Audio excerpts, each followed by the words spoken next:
Saudi Arabia is known for several things, including being one of the richest oil-driven nations in the world. However, their reputation is fast growing to encompass their audacious projects. With one of the largest oil reserves in the world, you'd expect that they'd focus all efforts on their black gold. Instead, they're building a terra yacht, a crazy $8 billion floating turtle megacity called Pangeos. The origin: His Royal Highness Crown Prince Mohammed bin Salman has taken up core duties in ruling the Arab nation, as his father is now aged. The rule has come with several notable changes, including increased efforts to diversify their economy into other aspects. Following the COVID-19 pandemic, when oil prices dropped and demand was low, Saudi Arabia has now come to face with a hard truth. It cannot continue to rely solely on oil. One of its major oil buyers, China, was hugely hit by the pandemic, as travel restrictions were put in place, and both local and international travel almost completely shut down. In response, Vision 2030, which was first announced in 2016, is being revived, and efforts have been amplified. It has been described as a plan to free the kingdom from its dependence on oil exports by ushering in a new era of diversification and opportunity, driven by investment into key strategic sectors. In addition to creating a dynamic society with inclusive opportunities for all, the plan includes strategic investments in new industries, tourism, and a sustainable environment. In a book dedicated to the vision, Prince Salman says, "We have outlined a comprehensive and ambitious vision for Saudi Arabia until the year 2030. It is the first step on the journey towards a better, brighter future for our country and citizens." And the vision is indeed ambitious. 5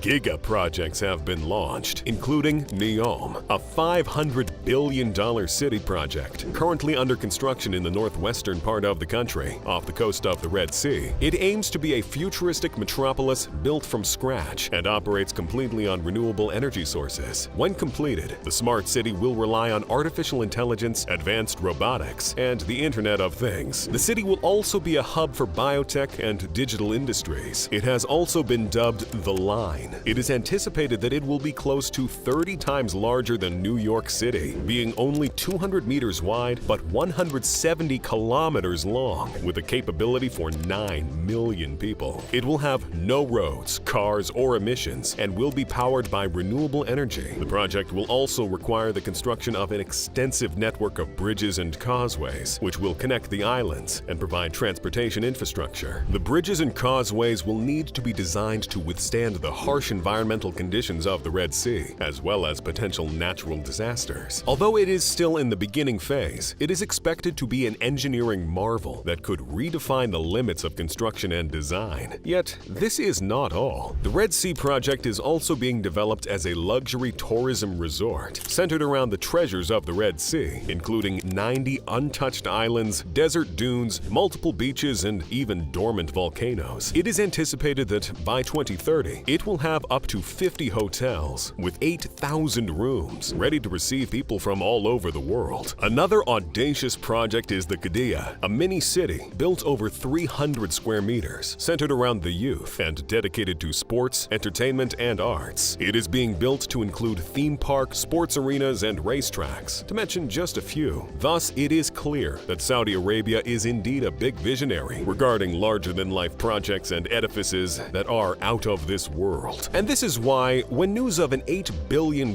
project called the Floating City of the Future began to make the rounds, it wasn't so much of a surprise that Saudi Arabia was the proposed location. But a floating city? The concept of a floating city completely deviates from the norm and the idea of terrestrial cities, which we have generally become accustomed to. When we build houses, we mostly build on the land and then go to the sea for boat rides, cruises, and vacations, but definitely not as a permanent destination. But certain cities like Venice, Lindau, and Bruges are built around canals and lakes, giving the illusion that they are floating on water. In marine communities, people have also devised means to build houses above the water, using strong rafts and elevated platforms. However, the idea of a whole city suspended in the middle of the sea is entirely different. One would normally term it impossible, but floating cities are not new. This is not the first time such a utopian city has been envisioned, conceived, and even drafted with architectural drawings. Let's take a brief look at the history. Beginning in the late 1950s and into the 1960s, architects began to seek solutions to various challenges plaguing urban development. One of their propositions was the creation of floating cities, and a few men not only pioneered this concept, but also made detailed plans for constructing such structures. One such was a man called Kenzo Tange, who came up with a master plan in 1960 to remedy the challenges faced by Tokyo as industrialization hit the urban town. He drafted intricate plans of a floating city in pyramid form that was to be called Tokyo Bay. Kiyonori Kikutake also envisioned a marine city, a floating metropolis in the ocean that would be self-sufficient and free from natural disasters such as earthquakes and flooding. Yet another architect, Paul Maymont, sought to proffer a lasting solution to Monaco's desperate need for space and designed a floating city called Thalassa on the coast of Monaco. It was a circular shell-like design with successive rings superimposed on each other, housing homes, hotels, offices, restaurants, and other facilities. As outstanding as it was never executed. Marine utopias have continued to be a recurring aspect of modern-day architecture. Although nothing of much significance has been brought to life in that regard, it is safe to say that technological advancement makes it more likely today than several years ago. But one thing is sure, building on the sea is distinct from building on the land. The stakes are higher. A lot can go wrong during construction and after. It is therefore imperative that it is done outstandingly well. So, in whose hands will this delicate task lie? The creators. The audacity to do big things is not enough to bring them to life. There must be unquestionable skill and expertise capable of execution. So, if Saudi Arabia is the one with audacity, then who has the technical ability to pull the project through? It's none other than Lazzarini Design Studio. The name likely rings a bell, as they have become well known for their unconventional, mind-blowing designs. It was founded by an Italian designer and architect, Pier Paolo Lazzarini, in 2009, who has continued to spearhead the creation of futuristic projects. The studio is based in Rome, Italy, where it operates and churns out novel architectural designs and projects. Since its inception, it has grown into a team of experienced designers and professionals dedicated to producing stunning, functional, and futuristic designs. Lazzarini Design Studio has a diverse range of projects that showcase their versatility and adaptability. Their portfolio includes yacht designs, luxury apartments, futuristic cars, and even vessels that can move on land, sea, and in the air. The studio is known for its use of advanced technologies and materials, including carbon fiber, Kevlar, and titanium. Their clean lines and minimalist aesthetics often characterize their designs, and their bold use of color suggests that they are borrowed from the future. One of the most notable aspects of Lazzarini Design Studio is its commitment to sustainability. The studio has developed several eco-friendly projects, including a concept for a floating city that runs on renewable energy sources. This commitment to sustainability is reflected in their use of materials, designs, and energy-efficient technology. Another key feature is their attention to detail, as each project is meticulously planned and executed, with every aspect of the design carefully considered. This results in designs that are not only visually striking, but are also highly functional and tailored to meet specific needs. Overall, Lazzarini is a highly innovative and creative design firm, pushing traditional design boundaries. With their commitment to sustainability, attention to detail, and use of cutting-edge technologies, they are poised to continue to produce stunning and iconic designs for years to come. Let's take a quick rundown through some of the astonishing projects Lazzarini has executed. First on this list is a jet capsule called the Gran Turismo Foil, GTF,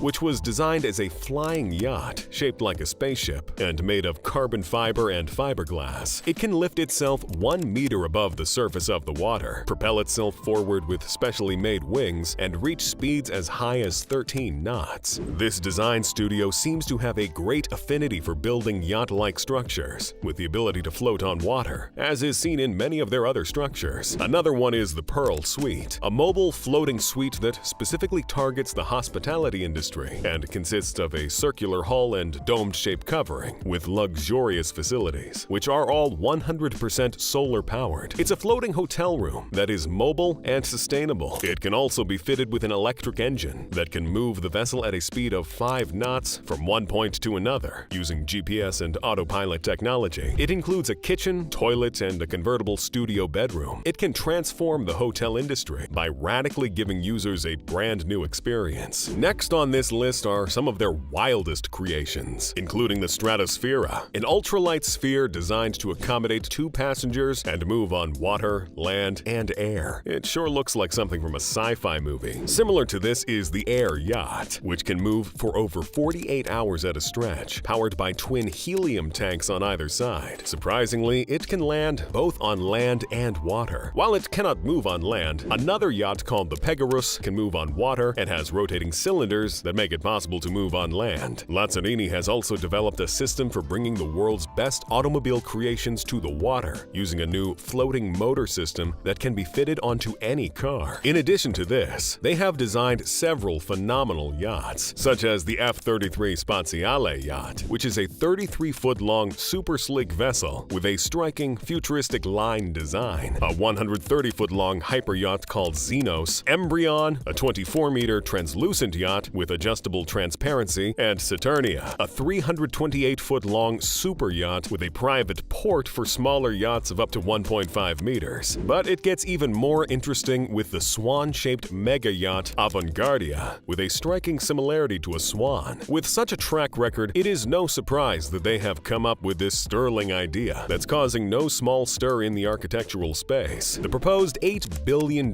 giant floating city is shaped like a turtle, gracefully positioned in the middle of the sea. It is said to be twice the size of the Roman Colosseum and 3 times longer than the yacht Azam, which currently holds the record as the world's largest yacht. What's the idea behind this project? Why is there the need for a floating city, and what will it consist of?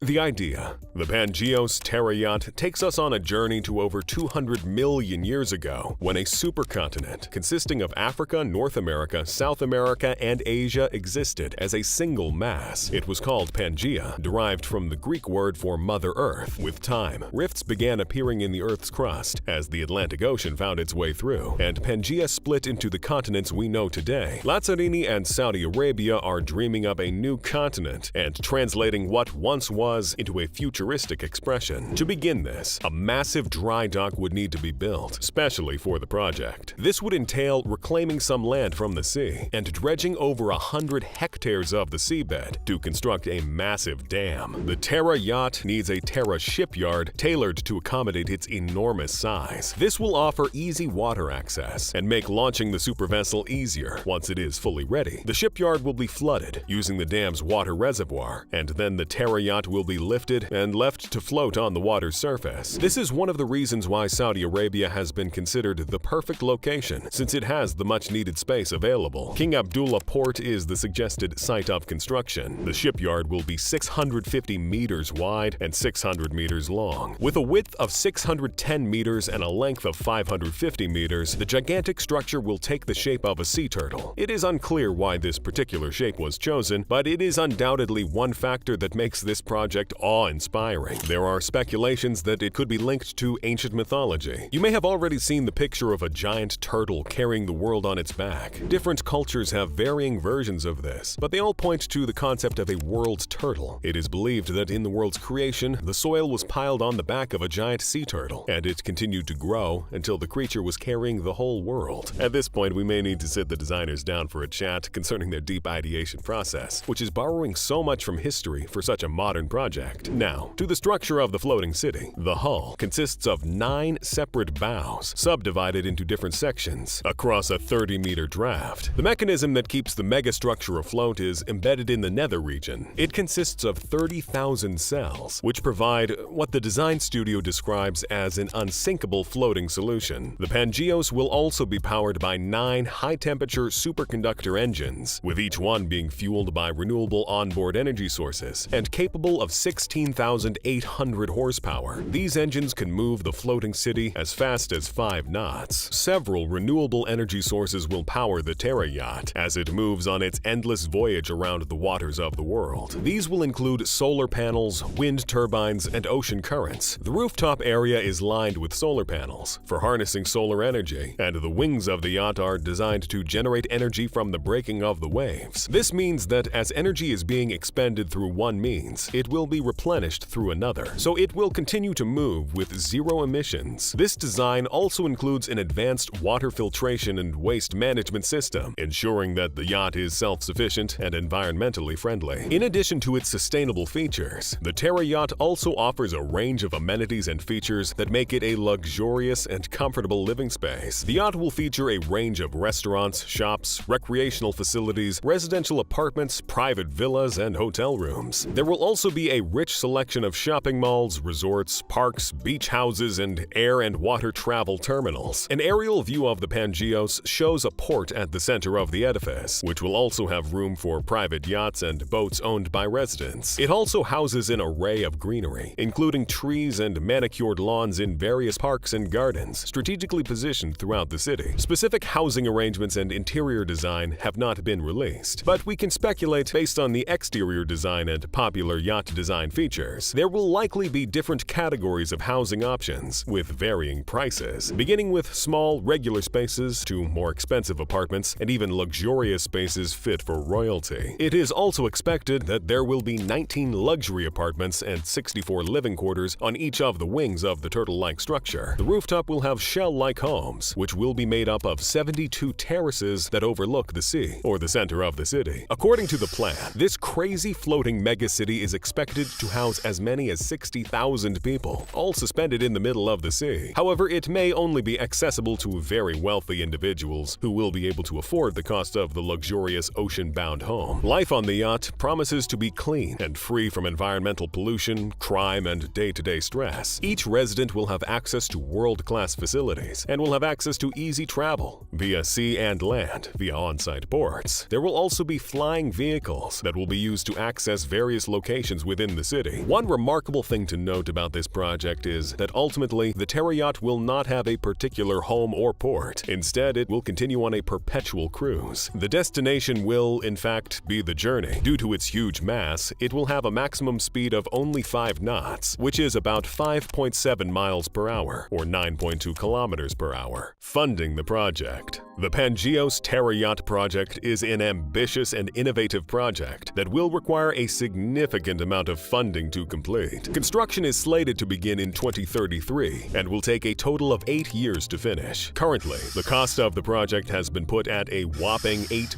billion, and critics say it may cost even more. The exact funding mechanism for the project has not been publicly announced, as it is a private project developed by Lazzarini Design Studio and its founder Pier Paolo Lazzarini in collaboration with the Saudi Arabian Kingdom. However, there are several potential ways the project could be funded. One possible funding mechanism is through private investment or venture capital. The project's unique design and potential to revolutionize the marine architecture and design industry may attract investors interested in financing innovative and sustainable projects. Private investment could come from a variety of sources, including high-net-worth individuals, institutional investors, or private equity firms. Another option is that the project could be funded through a combination of crowdfunding and pre-sales of apartments and rooms on the yacht. Crowdfunding has become a popular way for projects to raise funds from a large number of individual investors, and it could be a way for the Terra yacht to raise a portion of the funding needed. Pre-sales of apartments and rooms on the yacht could also generate significant revenue for the project, as it would allow potential residents and guests to secure their spot on the yacht before it is completed. The project could also be funded through a combination of government grants, subsidies, and tax credits. Governments around the world have shown a growing interest in supporting sustainable and innovative projects, and the Terra yacht project's commitment to sustainability could make it eligible for government funding. Overall, the Pangeos Terra yacht project funding will likely come from a combination of all of these: private investment, crowdfunding, pre-sales, and government support. However, Lazzarini Design Studio has so far launched a controversial crowdfunding project on the official page of the Terra yacht to begin to raise much-needed funds. People can now purchase virtual NFT entrance tickets and tours from as low as $16 and virtual VIP appointments starting from $160. All these will be perpetuated through the metaverse and will give people who believe in the project the opportunity to own a chunk of it before it is built in the real world. Yes, these fees are a measly sum compared to the amount that's needed to build the Pangeos, and we expect to get more insight into the financial situation as time goes on. Perhaps Saudi Arabia will step in as a major stakeholder and financier.